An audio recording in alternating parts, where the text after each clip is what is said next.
So what's up mga las, nandito naman tayo sa panibagong vlog, panibagong araw naman tayo mga las. So medyo nagabi na ako.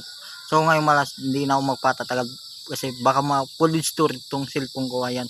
So ayan, so ayun nga, yung ikukunting ko sa inyo mga las, yung before nasa hospital ako, nahulog ko sa Gemilina na kahoy. Ayan, so akala ko wala na akong pag-asa makalakad, so yung makatayo ba mga laso yung ano, kasi akala ko bali tala yung nalaman ko sa x-ray, yung final result sa x-ray mga kalas, kasi ang inexplain ng doktor kasi na-damage lang siya, kasi sa awa ng Diyos kasi nakaligtas ako doon, yung mga medyo damage lang. So kung once na yun na nabali yung dito mga, so delikado yung buhay ko.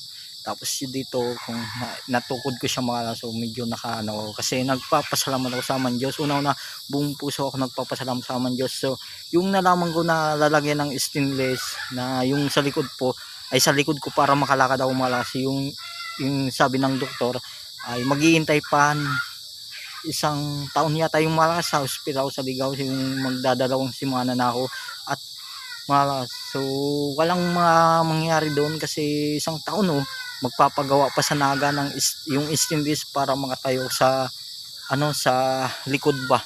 Tapos pera na kumala, so milyon yung inaano yung doktor, hindi biro malas, milyon na yon, kasi papalitan yung sa likod na simento bakal. So pera na ko, so kahit mabalian malas hindi ko yung ipapahagalaw kasi buhay yung nano, kasi hindi na ako yun makakagalaw ng masyado kasi bakal na. Kasi yun nga, before yun dinala ko sa ibang manggagamot, yun nga na dyan sa dito sa Pulangi, hindi ko nababanggitin yung pangalan. So alamin nyo na yun mga. So medyo pagkainom ko, yung inuwi ako nung Sabado, November 23 na gabi, so kinalingguhan hindi pa ako nakatayo. Yung pinakalunes nakatayo na ako, yung pagkainom mo ng gamot, yun nga sobrang